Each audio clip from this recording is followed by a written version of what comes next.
Live right now. So it should update here on the YouTubes. There it goes. All right. I just got a notification. Hey. So that means we are like totally live and everybody should be able to hear you. Well, I should get more coffee because the word of the day is coffee backwards spells e-fuck. So don't you fuck with me until I've had my coffee. Oh, God, that's great. I sent that meme to all my coworkers today. They were laughing. I was really interested to see where that was going to go. I was like, why is he going with this? That is fantastic. Hopefully you don't hear my coffee. No, it's all good. So we'll go probably till about 10 o'clock. I mean, it's 7 minutes, maybe a little bit less than that, just because I know we got some stuff to talk about today. So we'll see what's cracking with that. Oh man, we got 12. We got 12 in the chat already. 12 in the chat. I know. Got them notifications cranking today. Fish Brat, I see you. Oh, see, you can see who's in. I can't. No, I didn't. I was just making a joke. I'm not even looking. He'll be in here, I'm sure. Seth is just assuming because he's usually the first one from the notification group. Yeah, Seth is a loyal subscriber, man. He's been good to me. He's been there since day one. Hey, guys, BP Hero Podcast Season 4, Episode 2. I'm going to give everybody a couple minutes to kind of file in here. Probably going to start in about 5-ish minutes. So if you wanted to maybe come back or if you wanted to sit here and listen to some banter for a minute, you can. It's whatever. Just want to give everybody a chance to kind of get filed in before we get started because I know half of the fun of going live is watching the podcast live. So nonetheless, you're going to sit here and listen to my boy, Nick, talk about a few things, whatever may come up between now and then. Or, anybody. See, there he is. Fish Brat's first comment. He was quick. Seth, I don't know if you heard or not. He was talking about you. He said you'd be one of the first ones, and sure enough, you were. How's everybody doing this morning? God, I can see your face. I shouldn't have opened it. So I thought about it's a little too evolved for right now, but what we could do later, if you decide to maybe come on the podcast a little more, we could do like a video style thing, like because I mean you can do basically a video call within Discord. Oh yeah, where it could be like you and I together. Cool. Yeah, I'm familiar with like WebEx and stuff like that. Yeah. Cool. Yeah, I mean you can use Discord for the same exact thing, and the screencaster program I have will let us be able to do that. Cool. So that's something we could look into in the future. So you bowling tonight, right? Instead of this morning? Yep. Off-season sports. Yeah, bowling is 33 weeks. It's a commitment. 33 weeks? Yeah. They split up into halves, and it's a grind for sure. So what do you use for like what do you got you take a break during Christmas, I guess? Yeah. We usually take the major holidays off, Christmas, New Year's. Thanksgiving was one this time. I got you. That's not too bad, though. Yeah, they break it up into halves. So, like, the teams win the first half, they start the first week of the second half bowling against the first or the second place team. Sure. And then it breaks down so if you win the first half, you're almost guaranteed to be bowling for the entire league at the end of the second half. Nice. That's pretty cool. And we have won the past 2 leagues in a row, and then we won the last half of the first league, the first season we were in. Yeah, so what you're saying is you guys ain't nothing to mess around with. Well, I mean, we're not the best team, that's for sure. We know how to manipulate. Well, I'm not gonna say that. We know how to sandbag, which is. Oh God! It's frowned upon. It's frowned upon in bowling just as much as it is in softball. But you can't prove it, and it's really hard to sandbag in bowling more so than I think in softball. Right. I am gonna put this just on my BP Hero page. Just paste this link. Is that cool? Is that kosher? Yeah. Okay. Just don't tag me. Yeah. I was going to be the first person I tagged, actually. You know what? I'm not going to do that just in case somebody does decide to tag you. So we'll have to save it for later as far as the Facebookers go. Go through some comments here real quick. Paul Brigman says our jerseys will be here on Friday. That's pretty dope. Dave North, greetings from cool, windy Tampa Bay. What's up, Dave? I hope your knee surgery recovery is going well. Glad to see you're still getting out and doing the Woodlawn Hitting Club thing. Let's see. So ISPSO just shared our live feed. That's pretty cool. Let's see. D. Martini from Houston, Texas. Getting ready for North versus South U-Trip tourney. That'd be pretty cool. I thought about doing something. It'd be cool to do something like that for like the Missouri guys, like an East versus West or maybe a North versus South. Ooh, that'd be pretty cool. Yeah, because I mean, you got basically your two most populated areas are Kansas City and St. Louis. Well, you got to mix in the Branson area too, the Southwest guys. Well, see, that could be that'd still be your West, and you could get I guess, yeah, I guess your Branson guys, you don't really have anything on the East side besides maybe like Cape or anything like that. Right. Huh. There are a few Cape teams, but I mean, you can break it down by East, South, North, all of it. There's not really a North. True. I mean, is there anything up in Kirksville? I mean, there's really Moberly and everywhere. Yeah. Moberly, Columbia area, which is more central than North. Right. See, I guess, I get the Columbia area would get, I believe they would get the East, right? No. Man, I got to look that up now. No, they would be West. It's about halfway. Well, no, it's about halfway. Is it? Yeah. Let's see. An hour and a half from St. Louis.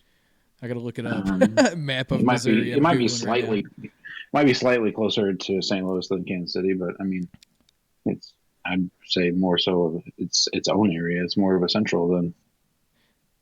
Yeah, it is technically. I guess if you're going to split the map in half, even do it like diagonally to be fair, it would be on the east side. So, I mean, I guess that would even out you got Kansas City and Branson, then you have St. Louis and Columbia. Just talking right. Majorly populated areas. Mm-hmm. So maybe that's something U-Trip should look into. Seth wants to know what weight ball you bowl with. 15. Oh, really? I'm not sure, man. I can't throw 16. It's like, so you swing a 28 instead of a 30. Yeah, that's funny. I mean, it's a whole discussion you can get into. I personally believe when it comes to bats, if you can swing a 28 ounce as fast as you can swing a 26, swing a 28 because you have more mass behind the ball. Sure. But a lot of people think the other way. If you can get a lighter bat through the zone as quick as you can, then that's what you want it to generate more power. But with bowling balls, it is the heavier the ball, the more drive it'll have through the pins. The lighter the ball, it'll deflect easier, and you'll leave more pins standing. Sure, absolutely, and that's what I was going to say. Go to a bowling alley and throw like a 15-pound ball, and then throw an 8-pound ball, and you can see the ball itself deflect off the pins. I mean, it's kind of the same thing in terms of hitting the softball. I mean, the bat is going to not necessarily deflect, but you're going to lose that energy on contact that you would have if you swung something heavier. And that's kind of my approach to it as well. Swing something heavy and just drive through as opposed to swinging a 26 as hard as you can, because that kind of leads to a little bit of a sloppy form too, in my opinion. I agree. So I guess the viewers are getting something good in anyway.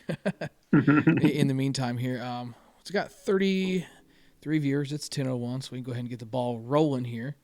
Right. Welcome to the podcast again. For those of you just filing in, we're going to go ahead and get things rolling here. Do you have your screenshot of topics pulled up, my friend? I do. Okay. We're just going to dive right into it here. Usually I kind of try to cover what's coming on the channel and what's been posted, but man, it's Missouri weather sucks, so there has been nothing. Are we gonna start off with the controversial topic right off the bat? I mean, we can swing for the fences, or we can. I like it. I have opinions about this topic. Okay, all right. We're just gonna dive right into it then. Trash talking in slow pitch softball. Why do it? Does it help you? I mean, is it good? Is it bad? Go. Personally, I'll say no. It does not help me if I'm doing it or if I'm having it done to me. I don't want to say I have thin skin, but if a team, let's put it this way, if a team is really good at trash talking, they can get under the other team's skin so quickly and derail everything that they've planned so effectively.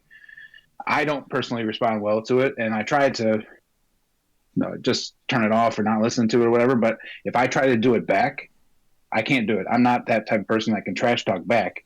A few teammates in the past will know when I start to talk and I start to trash talk, weird things come out of my mouth. That make no sense. I mean, I could give you a story, but I don't know if it's okay for YouTube, but maybe another time then, especially if there's names involved.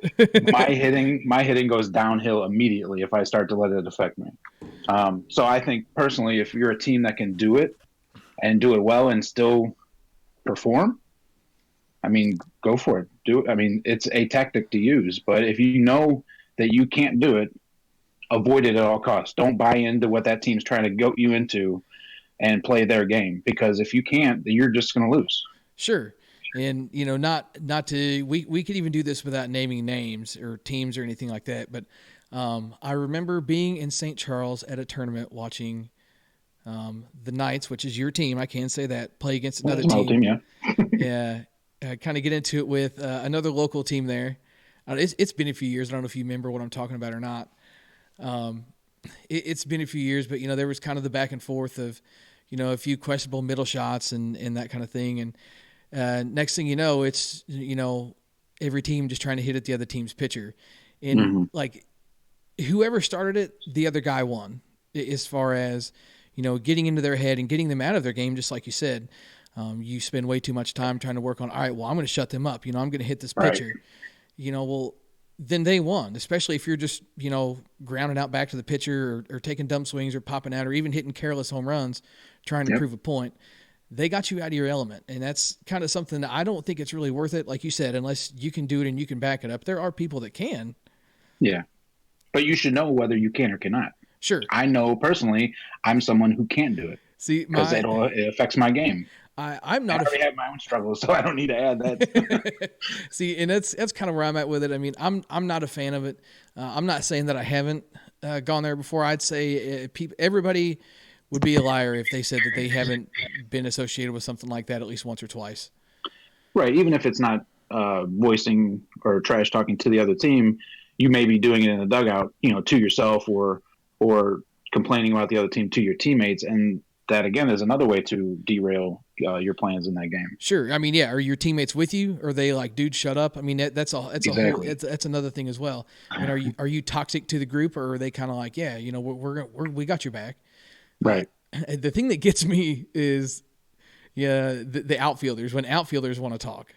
You're hanging out. From yeah. From the action, they're just spouting up in the distance. And then it's even better, if you've got the other team, hung up in all this talking, and then you hit a pop fly to this outfielder, and he, does something cute to catch the ball. Well, guess what? He's really got you going now. Right. You can't hit a laser and hurt him out there unless you're somebody like Kyle Pearson. And there's 5 people like that in the world. So, then your pitcher ends up being a victim of circumstance. Is he game with that? Exactly. And that's a lot of people don't think about that, is as soon as the other team starts talking, then, it's not the right thing to think, but people think that it's okay. All right, my middle's open. That team's running their mouth, which, sure. I mean, it's dumb. Yeah. But it just escalates things immediately. Yeah. And those teams, I've seen it firsthand, the teams that do get up on that, man, they can just start a hit parade. Then the talking really starts. And then you got guys getting tight cheeks because it's like, oh, we got to shut them up. And then they start screwing up. Yeah. It's just not worth it. Let them guys talk. To me, this is me personally, my approach to it. Even if you're coming after me personally, which has happened a few times, I have took the bait once or twice, but for the most part, like I'm just going to let it slide. I'm not going to let it bother me. You can talk and say whatever you want. Now you watch. Next time I show up somewhere, somebody's going to try and start something with me. Right. Please hope I'm catching that day. I hate Mally teams. Now I'm going to see it all year long. But yeah, I personally try to avoid that stuff. Because I think everybody's the same way. I get caught up trying to take dumb swings, or of course there's times where those swings have paid off and you get to talk a little more crap. But all in all, I say avoid at all costs. But yeah, like I said, if you're a team that can do it effectively and it doesn't affect your performance, go for it. Right. But just individually speaking, know whether or not you can do it without affecting what you're going to do at the plate. Vaguely speaking to my St. Louis guys here, the D-Bag Nation knows what's up. Let's see. So what else we got here? I guess we can kind of go hand in hand with this one. I guess U-trip fakes. What's your opinion on them?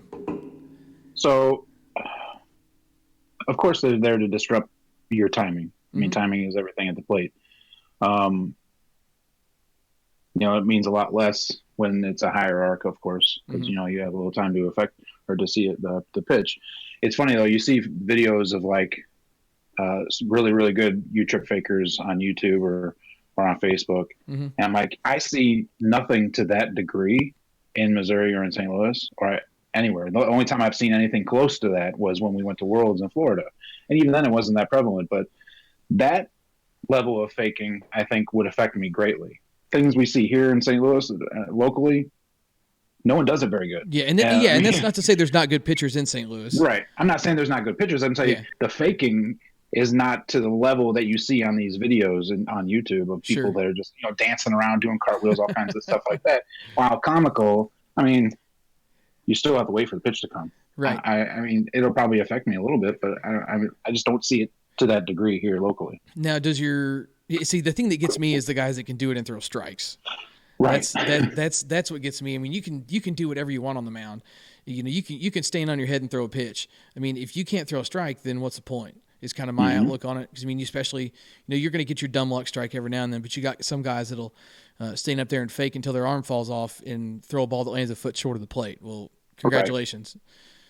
I mean, I've had a pitcher for me previously that if he was going to fake, I'm not going to say 100% of the time it's a ball, but 9 times out of 10, it's going to be a ball. So why even try it? Sure. But, you got to do something to even disrupt the timing a little bit. Maybe some guys fake too much. I'm probably guilty of faking too much sometimes and doing some dumb stuff on the mound. Right. But I'd rather you change the speed. Yeah. Or change the height more so than faking, because that's going to, if you change the hitter's eye, is much more effective than dancing up there. Sure. And I think some which of I mean that does to it. That I mean, faking is to do that as well. I mean, you're constantly waiting to see if the pitch is coming up, but I think changing speed and changing height is more effective. Sure. And I think that like you get some guys that want to fake and then toss a cookie in there. You did all these fakes and then you're tossing a cookie in there. It don't matter what you just did. Like right. If you're going to be a good faker, to me, it should be one of those things where you're going to throw a few good fakes in, then you're going to whip something in that might be, borderline strike because it's so flat, but you're wanting to catch them off guard, so you don't want to give them some loop and strike. Give them some trash pitch that's, going to make them think it might be close. Right. To me, the best thing to do in something like that is whip something in there kind of flat. You got a little bit of a hump on it, but make sure it goes way deep so it's not going to be a strike. So basically kind of a fast pitch in a way. Right. So that's funny. I was going to say, you said earlier on a previous topic, I'm not going to name names. I'm going to name a name. People in the local area will know who I'm talking about. Shannon Tipton. Oh, yeah. He's pitched for me. And, the trash talking part aside, he can get under people's skin, which can be comical at times. But I'm only going to talk about faking. He throws a fastball that I love the response every single time. Blue, he can't throw it that fast. Dude, it cracks me up every time because I'm the catcher usually, so I'm back there catching it. And I just laugh. Yeah, he's got to slow it down. See, and that's he's one of the few that I like to watch pitch. I mean, he's so good at if he gets under your skin, he won. It works. It works sometimes, but it also backfires. Yeah, a lot of times. And he don't care if he's hit at, and he can defend himself too. Right. Which I get so tired of the whole hit and middle debate. It seems like we talk about that every podcast sometimes, but it seems like you get those guys like that. Yeah, you get those guys like that. They're always their teammates are going to have their back if something like that happens. Right. And dude, Tip is one of the best at getting under people's skin. Or I remember he came marching off the field one time and he took off his helmet and he ran his finger across his forehead. He goes, "Do I have U-trip rule book stamped on my forehead?" He's so good at it. He's part of the D-bag gang too. Well, yeah, you sold him out on that. I wasn't going to say a word, but if he's watching this either now or later, he's sitting here watching it with a smile. I hope so. So what about, let's see, are you friends with Wheeler Huff? I'm sure you are from the No. DeMarini days. You're not, okay. So Wheeler Huff is a well-known name in the softball community, in my opinion, as far as especially the social media side of things and YouTube. I mean, you know who he is. Mm-hmm. He's been affiliated with DeMarini for a long time, and then recently switched over to Mike and Worth. Great hitter, great guy. I've known him, not personally. We've never met in person, but between YouTube and kind of some of the social media stuff, I've got to know him a little bit, and he kind of quit posting content and kind of just decided to go a different way with life in general, really. I mean, he's not really playing a whole much softball anymore, which is completely fine. There's nothing saying that because you have a YouTube channel or any kind of social media that you must be a softballer for the rest of your life. If you're tired of it, you're tired of it. Right. And your channel can evolve if you're going to still go with that route and be posting things. Right. And that's, kind of the approach he took. He wanted to hang them up and be done. He made a kind of a long post on Facebook about it, saying that, because there was people asking questions, why don't you play ball anymore? Why don't you do this? Why don't you do that? And, just kind of got burned out on it, essentially is what it was. And, he played a much higher level ball than I ever will play.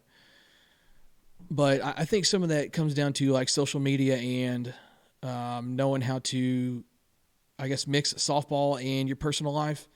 Mm-hmm. Like, I have my personal Facebook page that I use for, my friends, and I'm not saying that I haven't made friends from some of this social media stuff, but yeah, I am going to kind of sound like a conceited jerk here when I say this, but I turn my friend request notifications off.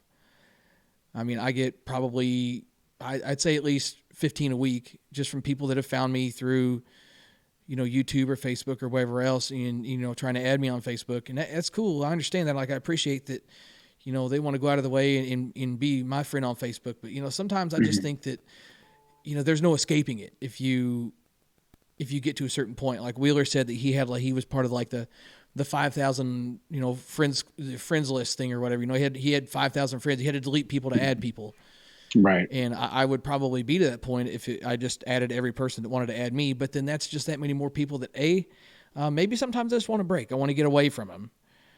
And true. I think that's where you need to separate. You have the BP Hero Facebook page and you have your personal. Yeah, and that's kind of what stemmed that. In the early days, it was just my Facebook page. I had people add me and wanting to chit chat and this and that and whatever else, but. As Facebook evolved, you can see, oh, well, hey, man, I saw you're active, but you haven't answered my message and things like that. And, man, maybe you're expected to be on 24/7. Sure, maybe I just want to break, or maybe I'm supposed to instantly answer your question. I mean, what if I'm busy? What if I'm with my family on the weekend? Like, I've had people copy and paste the same message to me on my BP Hero page. I've had people copy and paste the same message to me 2-3 different times if I don't answer them within an hour or two. They'll just send it again. I mean, that can be frustrating for sure. I don't think anybody is going to fault you for trying to say family comes first. So no. I'm going to make sure I'm here for my family before I can get to these messages. Yeah, this is what I'm doing as for fun, as a hobby, to be posting these videos and sharing my opinions with you on the sport that we both like. But and it may with, like you said, that example of them posting the same message on different formats. Right. Trying to get your attention. I can understand how that'd be frustrating. I could also say you open yourself up to it by doing this, but sure. I think separating it and not being affected by that, being okay with whether or not this person says, well, all right, well, he never responded to me, well, I'm not going to pay attention to these videos anymore. Do what's best for you and your family before this hobby, right? And don't let it affect. See. And maybe I know social media wasn't as prevalent back then as it is now, so maybe it may not be something you can completely relate to. But for those that may be watching and don't know, which I assume is going to be a lot of you guys, you used to be a factory hitter for DeMarini. I did for a short time, yeah. Yeah, and maybe social media didn't have the presence that it does now. But I mean, did you ever experience anything like that just from being in that role? I mean, I would get messages from time to time, but I didn't advertise online probably as much as I should have. I probably would still be doing it if I did. Sure. Or grown it to the level that, Gary out there at GS Sports or Ken down in Florida with Headbanger. If they, I've been approached to work with them separately, but, had I advanced what I was doing online or had a bigger presence, I'm sure it could have been to that point, but I didn't. Right. But yeah, outside of that, people did comment or send me messages here and there. Or I was more on softball fans to be fair. Yeah, and than that's Facebook. That's what softball fans was very prevalent too. I mean, that place was popping at one point, man. I mean, I remember, we used to have like the Midwest threads and things like that. Mm-hmm.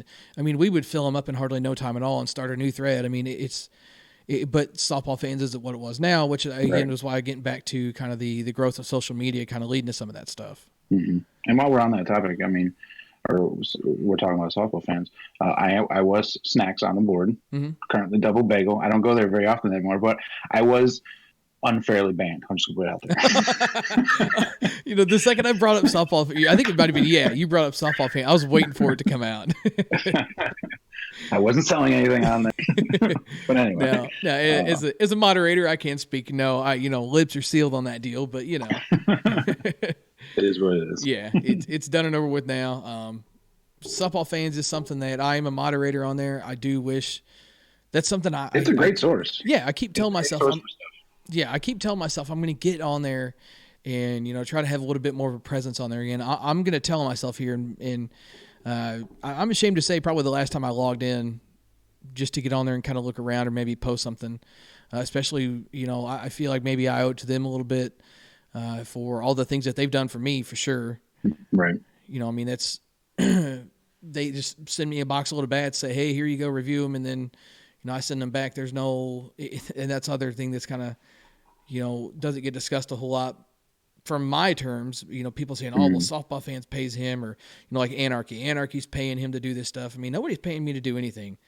Right. It works well. I mean, yeah, they see that you have an online presence, and it's just another way for them to advertise. They can send product. I mean, they do it for Instagram people with, what do they call it? Influencers. Yeah. They send them products to try, and they give them their opinion, whether or not they like it or not. That's the same thing. Absolutely. It comes down to, they send me, say, a box of 6 bats, and I review that bat. And each one of those reviews gets 5,000 views per se. Doing some quick math, that's 30,000 views, and I give them a shout out in the beginning and end and the middle of those videos every time. That's potential sales, and that they see that as a positive by sending you that bet. Absolutely, that's 30,000 chances for exposure that they may not have had before. Right. So that's that's kind of something that. They've definitely been big in helping me out with. Maybe I do need to be a little more active on the forums, especially since I am a moderator. But I will say that when I was a moderator there, I still am, as far as I know. Like, again, I sound terrible saying this stuff, but I'll be honest. Last time I checked. Yeah, my main thing with being on there was kind of cleaning up the selling section a little bit. Right. The scamming had started to become more of a thing. You could, go out to Google and grab a picture or something, say it's yours, and sell it to someone and collect the money and run. So, I don't know. Was that you that proposed the posting of the photo that has your name and your date when you're selling it? Yeah, it was me along with a few others. I know Joker, which I know everybody's got a lot of mixed feelings on him, but overall he's a good guy and he means well. Yeah. He's got great ideas, but. He's the king of sarcasm on the forum. So, yeah. I mean, if you know that, then you know what you're dealing with. and maybe he takes things a little too far. Possibly. And B, he's always, I won't say always. I'm not, always is not the right word, but a lot of times he is right in what he's saying. He'll tell it like it is, and sometimes people just don't like that. Right. But we've gone on about the softball fans thing for maybe a little longer than we should have. I'm sitting here telling on myself, so let's go ahead and change topics from that. I do want to give a quick shout out to my friend Logan Ball. It's his birthday today. I know he's a fan of the podcast. He should be at work, so I doubt he's watching this, but if he gets a chance to watch it later, happy birthday, dude. And happy birthday, sir. Last thing, before we jump into some of the questions that we had from said social media, what's your favorite season of the year to play? Like spring, summer, fall, winter? I like fall. Right as it starts to change in the fall. It's not as hot anymore. The nights are a little cooler. Sure. I think it's just more comfortable to be out there. I mean, summer is probably the worst for me in the area, because I mean Missouri is humid as hell. Uh, um, so it's not like California all the time or the dry heat in Arizona. Sure. I'm throwing my hands in the air as I say dry heat.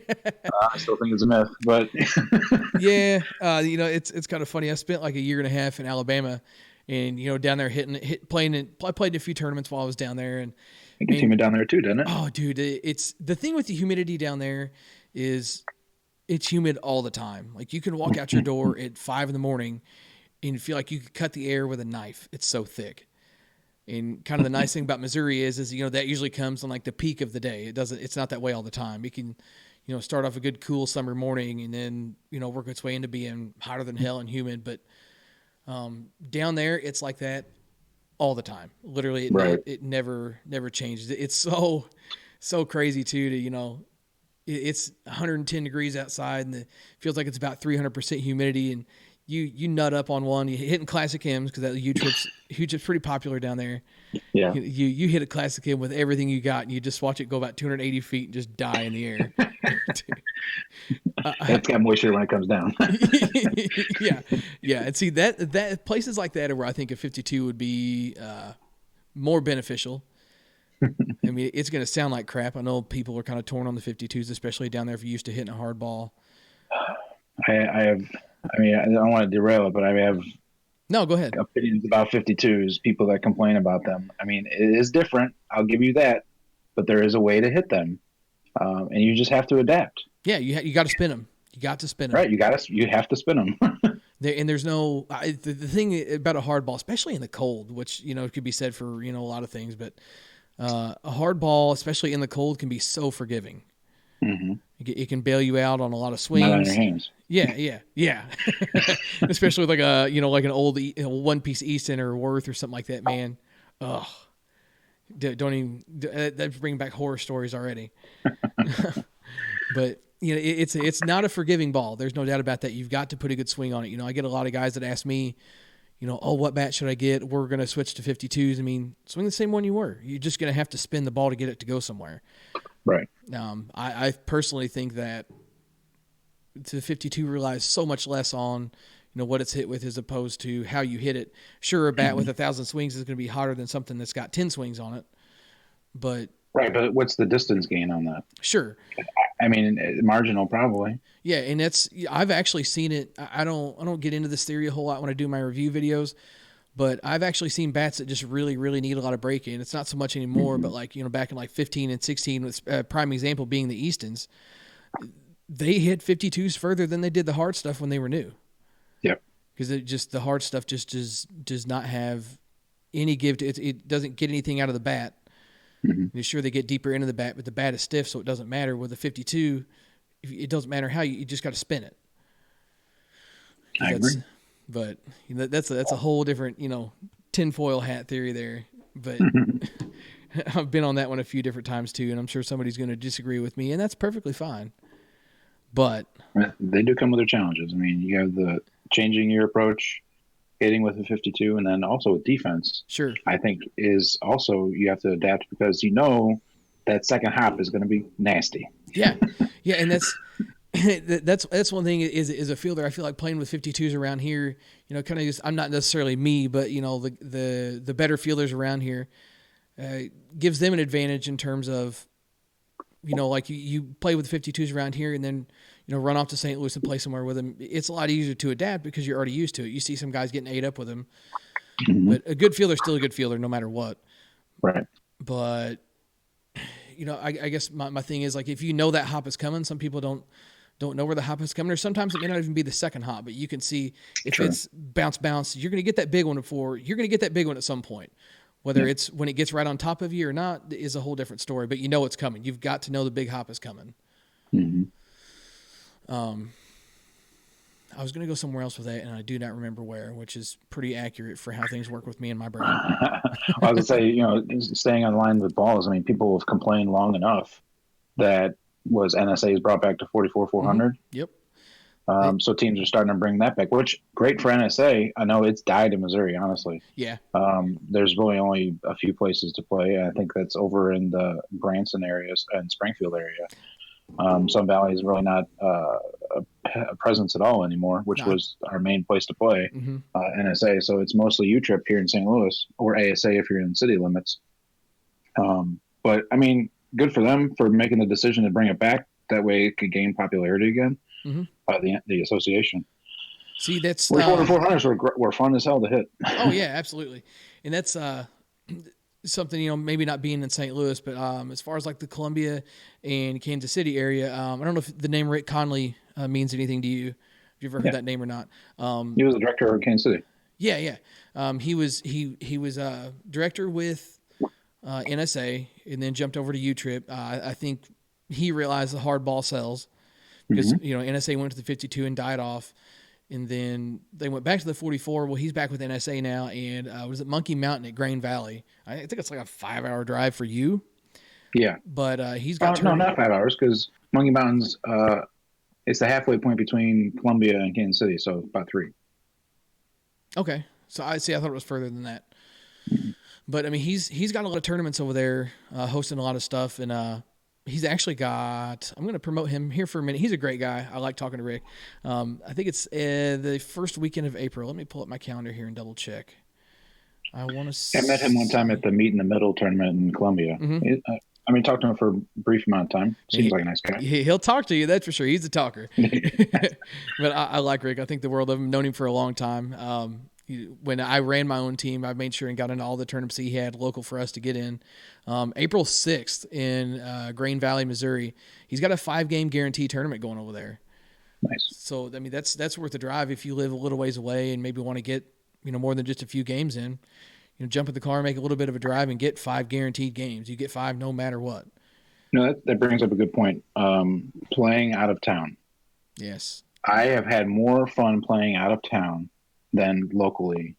And I see a comment with International Slow Pitch Softball, what's the most exotic place and what's the best place that you like to play? Like I said, out of town's been the best. I've been to Iowa for Nationals. 35 and up World Series was in Indiana. And then Florida for Worlds. Florida is an experience. I think if anybody that's playing softball should take the time at some point to plan to go there. Because it's just so much more fun to not play the same teams over and over and over. Sure. And that's but Florida is on my bucket list. I want to go so bad. Of course, after hearing some of the horror stories of the new turf down there, you know, I was talking to not to like name drop here, but I was talking to Bazat. You know, he plays with Resmondo. Right. He's a local guy to you, though. So. Yeah. So, you know, that's, you know, we were talking about that. You know, been out and hit BP with him a few times. We were talking about the new complex and everything. And he said sometimes the turf gets so hot. Like if you've got a break in between games, like maybe, you know, whether, you know, switching players or whatever it may be. I mean, he said guys stand on their gloves to get their feet off of the turf. The turf is so hot. Oh yeah. That's the first thing I saw when they were announcing Space City, the whole complex being, you know, turf from backstop to fence. I'm like, it's going to be insanely hot because it's sunny. Well, I mean, it does rain frequently, and it seems randomly, but the sun's out all the time, so it's going to be hot. And you know, if you've played on turf before, I mean, when I played football in college, Lindenwood has a football field that is turf, and it was hot all the time. Ugh. Especially wearing pads and stuff like that. No way, dude. Right. Stay hydrated is all I can say. Yeah, not the softball kind of hydrated. But let's see. So we went totally off a tangent there. With seasons. Just real quick, want to throw in. I think probably my favorite season of the year to play is spring because I've been dying for softball to get here, which will be this spring. Dying for softball to get here, so it's a chance to get out, get a bunch of games in. And you know, I've been known to get myself burned out in the spring and then just kind of like coast through the summer. So I don't think that's going to be the case this year. I did get an opportunity to get picked up with some guys out of St. Louis. So looking forward to getting some tournaments in with them. And, you know, that's going to kind of hopefully get the year off to a good start and maybe get the spring itch out of the way because I didn't play at all last year in the fall. I think August was the last set of games that I played. So to say I'm dying to play is an understatement. I remember I was talking to you were saying you were getting burnt out and playing, and I was just kind of flabbergasted. I was like, I mean, not to say that this is softball is your life, but I mean, it kind of felt that way sometimes. I mean, that's all we were talking about most of the time. Sure. And more recently Fortnite, but which the fan base does not like, I'll add. That's fine. I'm trying to get them on Apex. I'm trying. Right. I don't think they like that either. But yeah, I feel, as I'm getting older, that like softball starting up again. Yay. Yeah. And then, May area or May time frame, I start to, as we play a few tournaments here and there, and then you're like, all right, great, I'm back into the swing of things. Let's do this. Yeah. It definitely seems harder to get into more often than not lately. Yeah, and it's I don't know, I just kind of burned out. I mean, I think I talked about that maybe it's the last podcast. I just didn't have a good year performance wise, and I'm never one to succumb to that. But by the time the year was by the time ASA State was over with, I was just over it. I was ready to be done. I didn't play bad there. I had a fairly decent tournament at ASA State. But it's just the idea of like, God, just the politics, man. If you don't know this person, or if you don't play for that person, it's slowly taken over in Columbia. It's been something in Kansas City and St. Louis for a while, and I feel like it's kind of starting to work its way into Columbia. But that's a whole different topic for another day. Yeah, definitely. Team dynamics and running a team is another topic you can get into. I'll just say, if you're having fun, make sure that's your priority. Yeah. Yeah, and that's something I think I got lost in. It's like, showing up to the ballpark, trying to prove yourself every time you show up. Right. That's kind of like when the trash talking thing goes bad. You want to shut somebody up and you eat your own words. There's nothing worse. Nothing more humble. No, that's half the reason that I won't give in. Like, I don't want to eat my own words, because then I look like even more of an idiot. And that's why I don't start. Right. Like, you really crack me up when you said things just start coming out. It may not even be the right thing. All right. I don't know if this is going to fly on YouTube, but I'll say it. So, and it wasn't in a tournament, because usually tournaments I'm quiet. I don't like to feed into the negativity that's going on, even though I might be negative myself and down on myself. League is usually when I'll be a little bit more freer. So we were playing League 2 years ago, and these teams were jawing back and forth, and everybody started trash talking a little bit here and there, and I was just kind of sitting back listening to everything, like getting annoyed that this was what was happening. Not annoyed at what started everything, just annoyed that both teams were arguing. Sure. I just spouted off. I was like, everybody shut up, tired of this, he's doing this, he's doing that. And then he's got a butt up his dick, and I was like, wait a minute, that thing. I meant to say stick up his butt. So friends of mine that were on that team and not let me live it down. It's just, it doesn't come out right. I can't speak when I'm highly agitated correctly. It just doesn't work. So I just try to avoid it. That's awesome. Yeah. I can't say I haven't been there a time or two as well.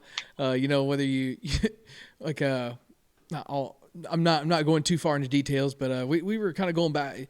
It started with a simple argument. I probably had a few too many beverages, not of the hydrating type, and they're comprised of water. Yeah.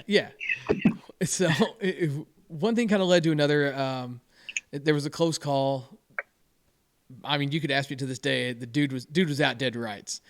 But of course he wasn't. I of course had been drinking a little bit, and I said, "Yeah, you were." Well, then of course, not knowing how far that was going to go at the time, he and I start going back and forth, and then, man, next thing you know, it's full blown. We've got both teams involved, and we're exchanging FUs and this and that, and oh boy, yeah, and I hit a home run, and I hit a home run. I'm walking back across the field because I jogged up the line. Knew it was. I mean, I'm gonna pat myself on the back here for a minute. I knew it was gone, but I jogged up the line anyway, just to, out of habit. And as I'm walking back across the field, I had to go across the field to get back to the dugout. I go past the pitcher who I was at the time conversing with, you might say, and what meant to come out of my mouth was "See you in hell, big boy," like the Camp Murphy thing. But I ended up I said "see ya," and then I blubbered on a couple of words, and I was like, basically "see ya, blah blah, big boy." I just got my drunk tongue took over. My tongue was too big for my mouth. I know. Yeah. You know what I'm talking about? Like your tongue just feels like it's too big for your mouth sometimes. It's just kind of like, whoops. And he's like, what? I just gave him another FU and walked off. Right. But real quick, getting into some of the social media Q&A here, because I got to get things wrapped up here pretty soon. Yeah. So going to Facebook, because I put feelers out on Facebook and YouTube. I get you guys some more topics, maybe some stuff you wanted to hear, just something we'll cover real quick. Greg Littern wants to know what's the hype with the Pier Bats. Have you tried any of those? Personally, I have not swung them. However, I have seen them in action in league. It was the first batch, I think. First batch Pure Bat that came out, and I gotta say, that thing was a rocket launcher. Yeah, I don't know if the trend has continued with the new bats that have come out from them, but that thing, the first one that came out, absolutely insane. Yeah, and it's I've swung a few since then, and I personally think that they are still just as good. I wouldn't say better, but they're definitely just as good. Companies like that, we get into the repaint theory. Yeah, I saw that. Yeah, bigger companies do not do that. There's, they might for like an exclusive or something like that. Yeah, but as far the perception is that the big manufacturers do that. Sure. Which they may tweak things here and there, but overall, the carbon fiber wrap is going to be somewhat similar. Mm-hmm. The end load is going to be the biggest change. Mm-hmm. So technically, it is a new bat because they changed the loading. Right. As well as the paint, obviously, but they're going to tweak it a few bits here and there, but it's not a full repaint. Right. Yeah. Yeah, and that's somebody was asking me, comparing like a 15 Resmondo to a 16. I mean, they're built up the same specs and probably the same composite. Worth and Mike don't really say much about what composite they use, but it's the same specs, the same end load, but there's subtle changes year to year. There just is. Because that's exactly how you fall behind is if you don't make changes.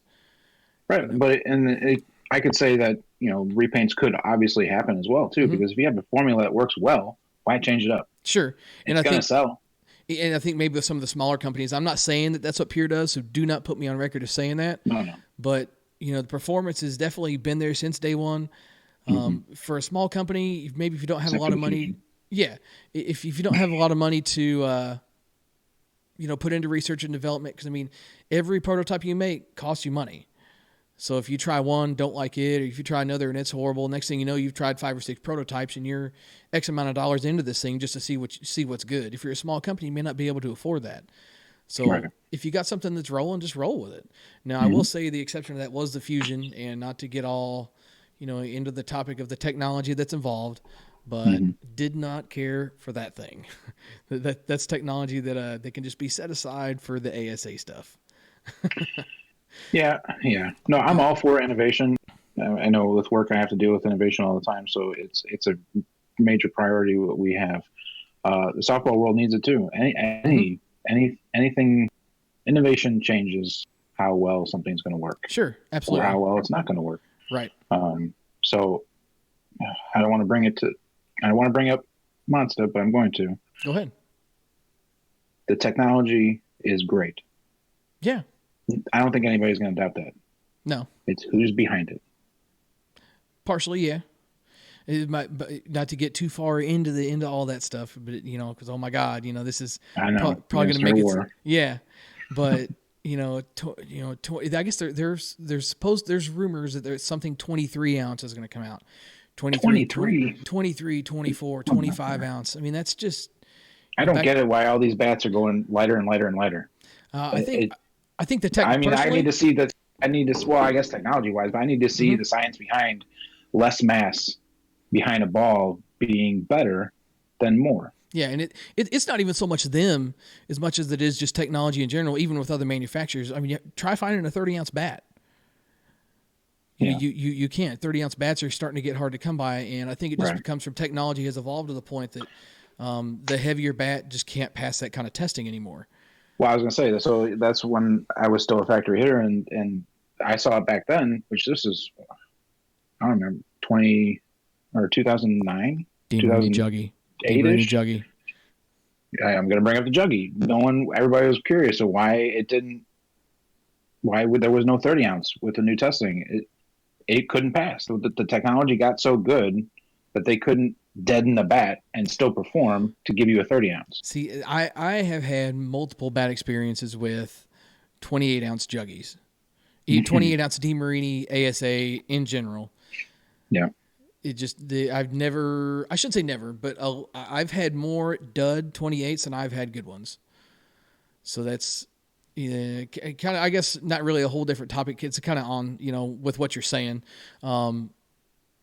Whether it be they made something different or did something different for the 28s, I don't know, but it did not feel anything the same. Back when, I didn't give in to the J3A hype way back in the day. I wasn't really a DeMarini guy back then, but I found the 28-ounce J3A really cheap, got excited. Ugh, what a letdown. Yeah, no, I agree. Yeah. And then, juggies, it was very prevalent in the juggies to me. The 27s were good. 28s were pretty blah. I had a couple aftermaths that were the same way. So, yeah, I think basically getting back to the whole lighter bat thing, I think technology just gets so good that nothing heavy can pass, but you see your numbers with this and think, all right, well, we'll just sell this instead because it's going to sell. I think that's part of what's got the whole bat speed is king perception out too. It started with the 25s and then the 24s, and people are thinking, oh, it's got to be because of more bat speed. No. Yeah, I feel, bringing back to like our conversation at the very beginning with bowling, like throw a 15-ounce ball and then throw a 12 or 13-ounce ball. You're going to see deflection. So I can't imagine it not translating to a bat. When you're swinging something 25 or 24 ounces, you're going to have some deflection. Sure. The bat's not going to drive through a ball, or it's going to put more pressure on you as a hitter to muscle through it than it is to let the bat do most of the work, which you could definitely do with a 27 or 28 or a 30. Sure. And it's, kind of something like, not to get all technical or, think I'm a head case, but like I don't have a very strong snap in my swing. It's just kind of a natural snap. So like the heavier stuff just works for me because it gets out to where it needs to be, and then it just brings itself around. So, I guess that's kind of what works for me in the approach of it helps. So I stay smooth. I could probably have a better snap if I wanted to, but like to me, it's all about staying smooth and just kind of letting the snap naturally come around with the weight of the bat and drive through a ball. That's what's worked for me. I'm not saying it's right, but that's what's worked for me. So I'm rolling with it. Yeah. I could be completely wrong, but honestly, I haven't thought too much of it. I stick with the 27s because it's the happy medium, and I've always been someone that said if someone wants to try my bat, go for it, and a 27 seems to be the most approachable weight for anybody to try, so just stick with it. Right. But anyway, back to the original question here. Hype, the pure bats, the hype is real. They're great. Yeah. Not better than anything else, but they're gas for sure. Rob Chev, I gotta kind of smoke through these. Rob Chevalier, what's up with the reissue of the old classics? Example being the Recoil, the Teenage Mutant Ninja Turtle Mutant. They're bringing the Recoil back? Yeah, you didn't see that? I did not. Oh, it's a big barrel Mikan. It's painted. I kind of want one. It looks dope. We kind of touched on that with the repaints. This topic I think is pretty easy to breeze past. If it sells, it's going to sell. Sure. So make it popular, bring back a name. It's different. Like with the cars, the new Supra is made by BMW. Oh, so it's more of an M4. That's different. That's not more of an M4. That is an M4. You're using a name to sell. Yeah. The Blazer is actually an Equinox or whatever, or Acadia. The bats, they may change the spec a little bit, and it's going to have some of that same effect. The name is going to sell this product for you. Sure. But if it was popular then, it's going to be popular now. Right. And that's, that's where anymore, like the term, I hate using the term repaint, but sometimes, lack of better terms, that's just what some stuff is. Right. Like re-release. Yeah. Yeah. Like, not to, single them out, but, smash it in their 50-something exclusives they had last year. Oh, man, that's a whole topic we can get on. Yeah. I'm so annoyed by it. I mean, at a certain point, you cannot change anything anymore. Right. It's literally just more of the same stuff. Well, I honestly think, I'll keep it brief with the exclusives. I honestly think it's because the manufacturers are doing it this way because it's guaranteed sales. Sure. If they can sell a limited amount to an outlet or an online source, and it's sold, they buy the entire allotment. It's sold. They don't have to worry about putting them in retail stores and sitting there. Absolutely. And having to deal with those reps complaining to them that they're not moving product. Right. And that's the thing is pre-orders always sell for $20 or $30 more than, what it would be at the time that something comes out and you get it from a rep. It's a constant cash flow. It's a win-win, really. Yep. I mean, you got. It's annoying as a consumer to have so many different releases, but in a business sense, it makes sense. Kills the used market too. Absolutely kills it. 100% agree. But let's see. On my phone locked up on me here. Here we go. But yeah, I don't know. I think it's cool. They're at least from the recoil standpoint, kind of coming back with some of the OG stuff. It'd be kind of cool to see if Worth does a Mayhem. That'd be kind of dope. I was a Mayhem guy back in the day. The Jeff All 120. Oh, love that thing. They did that a little bit with that gold and red Mayhem barrel. Or was it a Mayhem? Or is it legit? You know what I'm talking about? Mm-mm. The maroon barrel with the gold handle. Crap, I'm at. Man, that's been a minute. Oh, that's a D2 yeah, Mayhem, Worth, right? Man. Yeah. Yeah. See, oh man, God, I wish we had more time. That one was a dual stamp. Has the same technology as all the other stuff that was out then, but for whatever reason, it was a dual stamp. If they still made dual stamps like that, I'd buy one right now. Yeah. But I'll never understand that, and it is frustrating that they didn't make more of those in a dual stamp. But somehow that was a dual stamp. Yeah, the 2016 was yellow. There's that optic yellow, and then the 2015 was the dark maroon red one. Yeah, I always wanted to swing one of those two. A, because it looked cool, and B, it was a dual stamp. I'm kind of a dual stamp fanboy. Yeah, so that kind of started the new name or the old name re-release. Mm-hmm. Sure, I'll agree with that. Darren Jacobs, swing technique, approach to hitting. I think we've kind of covered that. Swing something heavy, drive through it and square it up, and without getting. So I'll name drop a little bit. So back when I was a factory hitter, Philby came into town for the Stadium Series, and I got to meet up with him. I picked him up from the airport and got to meet up with him and hit some BP. And we asked him this, what his approach was to hitting. His approach was finding a hole and hitting that hole. He kept it super simple. Yeah.